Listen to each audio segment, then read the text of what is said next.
Don't you dare walk into a HarborFreight Tools and buy a Bauer, a Hercules tool, or anything else. It's the worst decision you can make.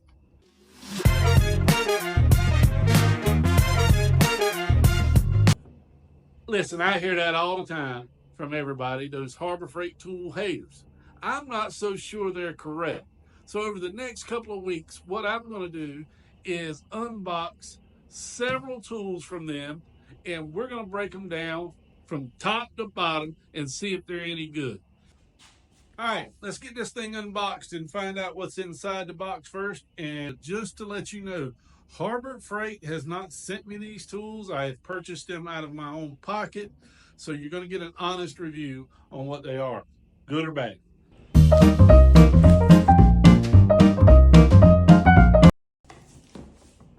All right, so far it looks packaged really well. Of course, you've got your owner's manual that comes in it.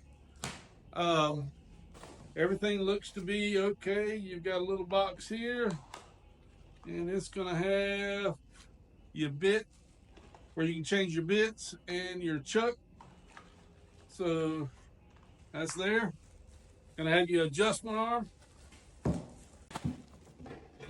Got your benchtop base. Got your drill plate. More parts and adjustment handles. All right, and then you got your motor. This thing's not light now.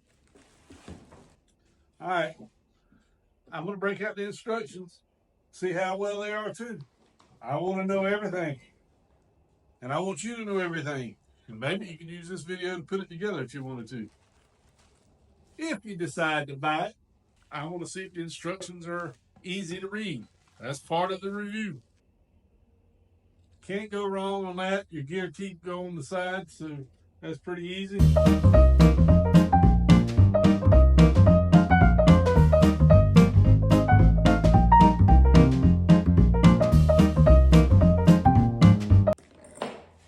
So far, that was simple. Next step is we got to assemble the worm gear, which is the piece that goes on the side here. And so let's get that put together.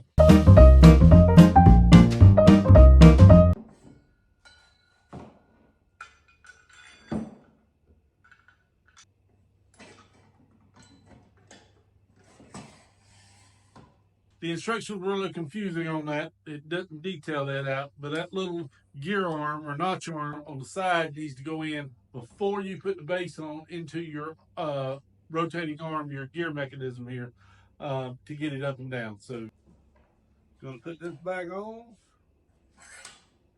that in place as well. So, the locking screw or the locking ring, this one sits in on the bottom by itself with a little angle to hold this tight against the arm, and then this ring is going to lock in the top part of it so it doesn't lean out. All right, it says test it out, and it does. It moves pretty. That's pretty smooth. To raise it up and down to what you want it, so that's pretty smooth. All right, so far that's what we've got right there. Not real hard to put together. Be honest with you, the instructions could use some tweaking, but not too bad at all. The big old motor. So it says locate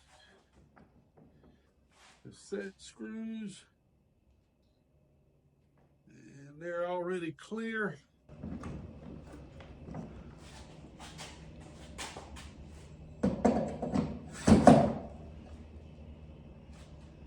That was pretty simple. Just got to tighten up the set screw. Couple of things first. Make sure whatever you're drilling down that your bit doesn't come in contact with your plate here. That'd be metal on metal and it ruin your bit or your plate. But you know, so sometimes you have to put a scrap piece under it to make sure if you need to go a little deeper, if your bit's a little shorter, and that's the most adjustment you can make. Can't see what I'm doing, can you? We're going to tighten up the arms or the handles right here. They're at an angle, so just remember that.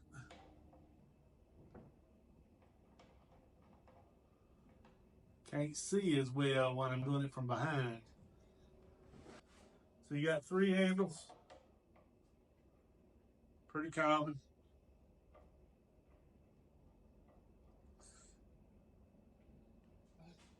All right, we put a little piece of 2x4 on, because what we're going to do is we're going to lower your chuck head down with your handles on the side and push to lock that chuck in place.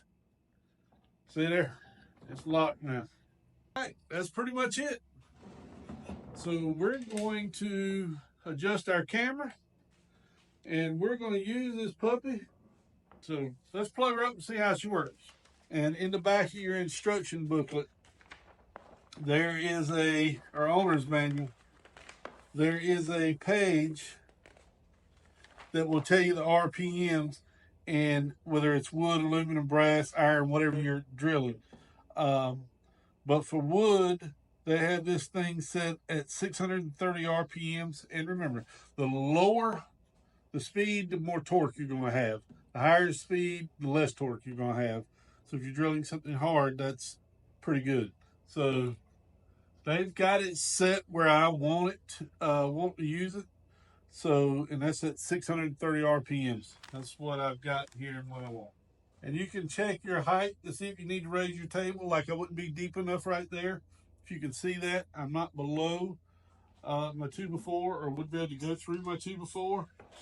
So we need to raise our table up. I do like that. Being able to just roll it up instead of loosening it and trying to shimmy it down. So I do like that.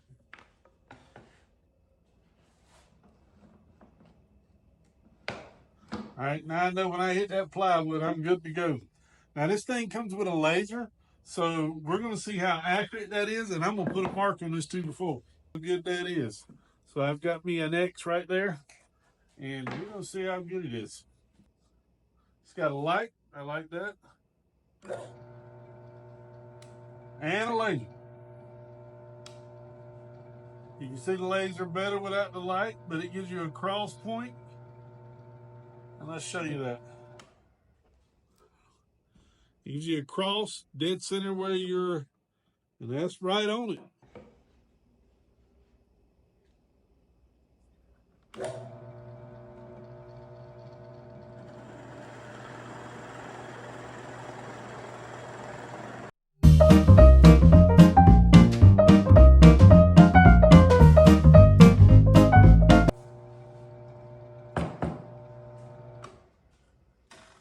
Pretty good. Went through it pretty easy. Look, I don't care what they tell you. I think the Bauer and the Hercules tools, for the most part, are pocket friendly or wallet friendly. And I mean that in a good term, in a good way. Are there better tools?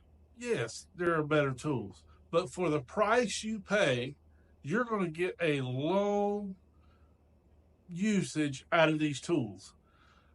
And look, everybody that makes a tool, I don't care what brand you buy, you're going to have bad tools in all of those brands. You're also going to have issues with some of those tools. So to me, HarborFreight's on point. I like them for certain tools. But other tools, I will say I have to go other places. But, you know, I like Bauer tools. I like Hercules tools for what I do. And again, there are better tools out there. But for the price you pay for these and the point you pay for these, I would recommend it if it's in your budget. So, yes, I give this a thumbs up. It's good. I've had one before in the shop, and I've upgraded to this larger model. And I never had an issue with that one, and I had it for a couple of years. Never had an issue. Easy to adjust the belts on it to change your RPMs, and this was just a nicer model. And like I said, I don't expect any ill fate out of this one or problems or issues with this one. So HarborFreight, well done. Haters, I'm sorry, I'm gonna have to disagree with you. Bauer Tool Drill Press is good to go, in my opinion. This is Mike from Armor Woodworks. Hey, one more thing. Don't forget to give me that thumbs up, baby. Give me that thumbs up. It helps me grow my channel. I want to do more videos like this, and the more thumbs up I get, the more videos I can do for you, so you don't waste your money on something that I've already reviewed that you can see for yourself if it's any good or not. So again, it's Mike from Armor Woodworks, and always remember, Jesus loves you guys.